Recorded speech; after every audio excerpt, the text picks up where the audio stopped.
What is love? Baby, don't hurt me. Don't hurt me. No more. I can't sing. I try, but I can't sing. Love is love may just be one of the dumbest phrases I've ever heard in my life, because how can anyone know what love is if they can't even define it? If love is love, then technically love can be anything. And if love can be anything, then who are we to say that physical abuse is in love? Or that a romantic relationship between a 30-year-old and a 5-year-old is in love? Or having relations with inanimate objects is in love? No, seriously, if there isn't a standard to what love actually is, then how do we make the distinction between love and abuse, love and lust, love and infatuation? If the answer is, you just know because it's a feeling, then boo-boo, we've got a problem. Because if we're going to define love as a feeling or a physical sensation, then we still need a standard in order to differentiate love from something entirely different. If we're relying on our own feelings and standards to define love, then how does someone know the love they feel in their current relationship is different from the love they felt the other 20 relationships they've been in? I suspect most would say they simply fell out of love, but I don't think that's the case. In fact, I think the bigger issue is that so many people use this word with a false idea of what love actually entails. I mean, just think back to high school. I'm sure most of us either knew someone or could relate to being in love with a variety of different classmates, either at the same time or less than a week after breaking up with someone else. Not like that actually happened to me or anything.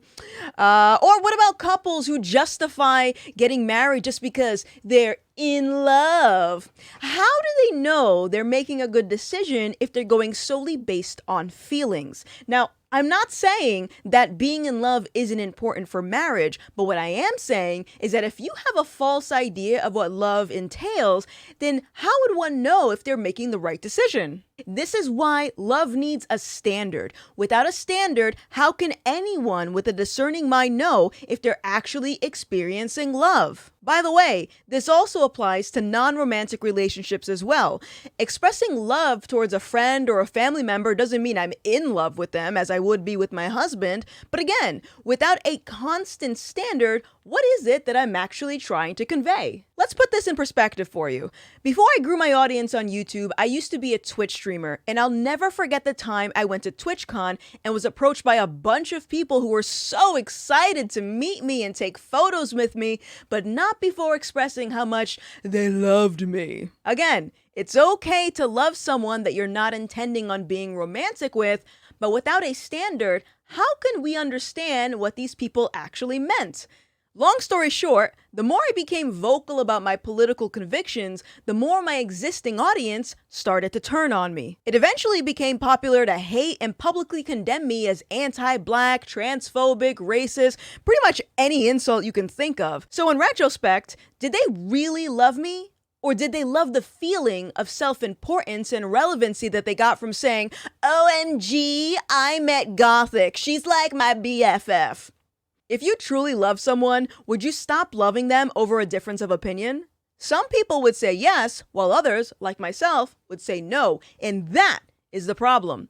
Because without a constant standard that defines love, it can mean anything to anyone at any time. And that's actually quite dangerous. Because if loving someone means to be in agreement with them, then that would mean hate would equal disagreements. And this is the same narrow way of thinking that's polluting today's culture.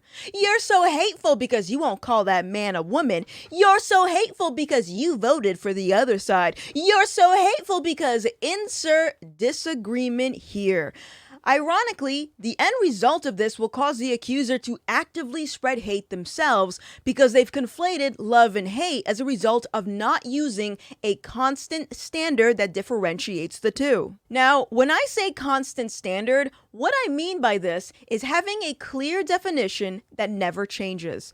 Unfortunately, as some of us have come to realize these last couple of years, official definitions do not qualify as constant standards because definitions can apparently change over time depending on who or what the new definition benefits. You can see this with how Google changed the definition of fetus by removing the word baby in order to desensitize pro-choice advocates from feeling empathy after taking a human life. Or how Merriam-Webster alter their definition of girl to include a person whose gender identity is female, essentially saying that men can claim to be women and therefore allow men to overtake women's spaces with no questions asked because, hey, it's the same thing apparently. Whoever has the most money has the most power to redefine our language, which is common practice in social engineering. But more on that some other time. So if we can't rely on our own feelings to define love, nor can we rely on the dictionary, how can we understand love's true meaning? Well, my friends, I have a solution to this, and I'm going to start by reading what I believe to be the one and only true definition of love. Here we go. Love is patient. Love is kind. Love does not envy. It does not boast. It is not proud. It does not dishonor others. It is not self-seeking.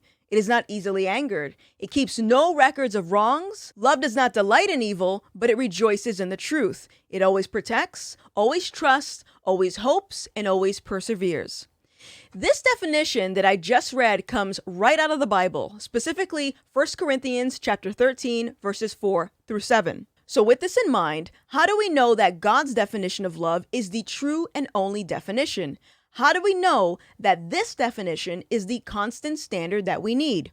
We determine this by applying these same values to our own life. So, let's review this definition and see if we can determine if there's truth to it by using examples that most of us have probably experienced in our lifetime. Here we go. Love is patient and love is kind.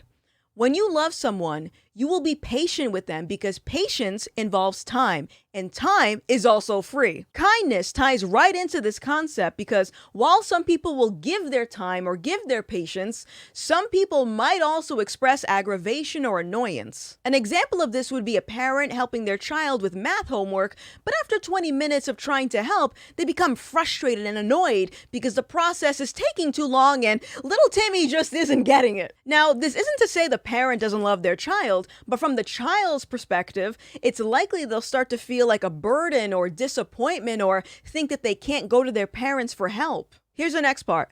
Love does not envy, it does not boast, it is not proud.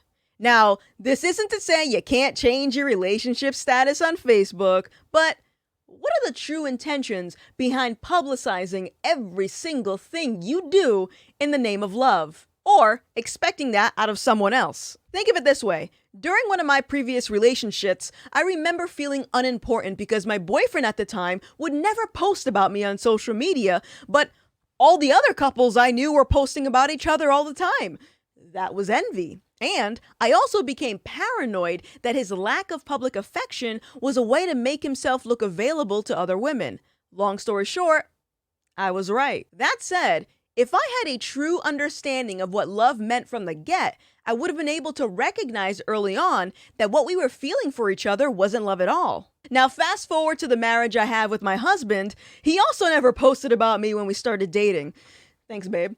But the difference here is that I didn't feel any sense of paranoia that he was cheating on me because he exemplified what love was in other areas of our relationship. Now, as amazing as my husband is, if I had started posting about him with the intentions of rubbing it in my ex-boyfriend's face, then that would be pride and boasting. Here's the next part.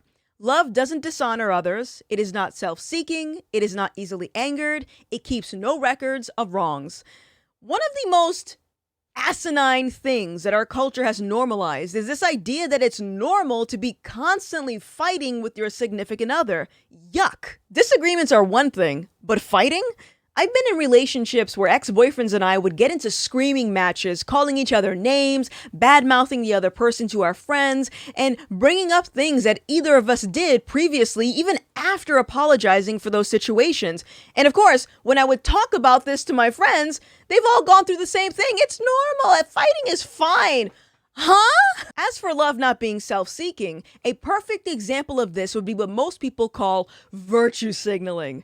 Constantly publicizing that you've done something good looks a lot more like self-aggrandizement because a lot of people want to be recognized for their good deeds or want people to perceive them as a good person, which is actually quite selfish because love doesn't require an audience, nor does it need reciprocation. Loving someone with the expectations of getting something in return or being applauded is a way of saying that you actually love yourself. Here's the next part. Love does not delight in evil, but rejoices with the truth. In my opinion, this is a huge one, probably the biggest one. Because if you love someone, you're going to tell them the truth, regardless of how painful the truth might be. Objective truth, by the way, not your made-up truth. Lying is so selfish because it acts as a shield for someone trying to avoid shame or guilt, but it also is selfish because the focus is always inward as opposed to how these lies could impact someone else. When you love someone, you're putting their needs first. Therefore, lying is contradictory to love. For example, it's becoming increasingly common for people to affirm the lie that men can be women and women can be men.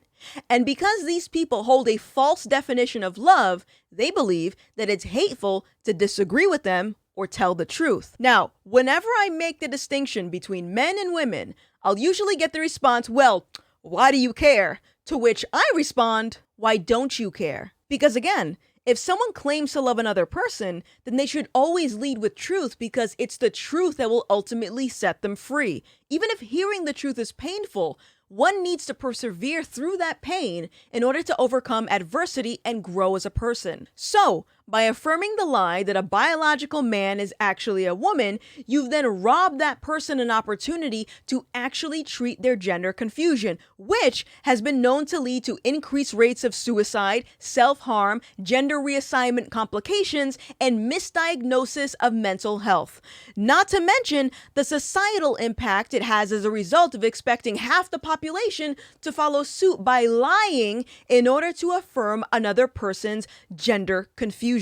Not only that, affirming this lie also hurts the person saying it because they've allowed themselves to abandon reason because they're more concerned about their own societal reputation and are likely to continue lying in order to cover up the previous lie. If you love someone, you're going to persevere through all the vitriol thrown at you if it means the truth will benefit those who hear it. Which actually leads us to the last part of this verse. Love always protects, always trusts, always hopes, always perseveres. One example of love is knowing another person did something wrong, but choosing to keep quiet in order to protect them from shame. Now, this doesn't mean to excuse wrongdoing or evade natural consequences, but the opposite of love in this context would be to go on Twitter and publicly expose this person's wrongdoings for millions of strangers to see. In terms of trust, a person who follows God's definition of love will never be suspicious of the one they love and will be slow to believe damaging news concerning the other person. Regardless of how bad someone's past might be, true, unconditional love will be able to look past that by giving them the benefit of the doubt. And hey, if it turns out they were lying, it doesn't negate the fact that love is still unconditional, without suspicion, and hopeful that the other person will eventually change their ways. Now, before I go, I wanted to share two more verses that I think are really important. 1 Corinthians chapter 16, verses 14. Let all that you do be done in the name of love. 1 John chapter 4, verses 18. There is no fear in love, but perfect love casts out fear. For fear has to do with punishment, and whoever fears has not perfected in love. So, what do these last two mean?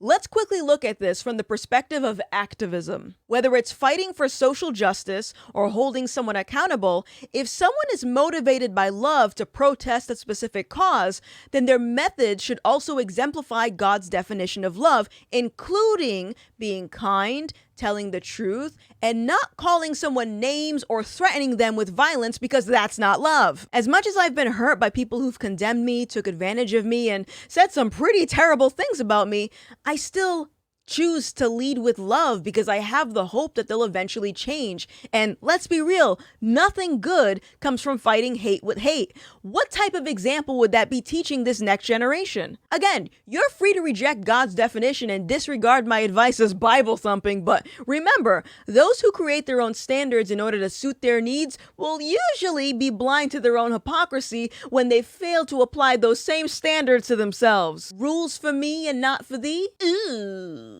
Anyways, enough about that. Be sure to hit that subscribe button for more content like this. My name is Gothix. I love you, and I'll see you next time. Bye. Thanks for watching. If you want to keep my grift going, consider picking up some official merch by visiting nosisnos.com/Gothix or joining my locals community at gothix.locals.com for more content. As always, you can help amplify my message by giving this video a thumbs up and by sharing it online with your friends. Until next time.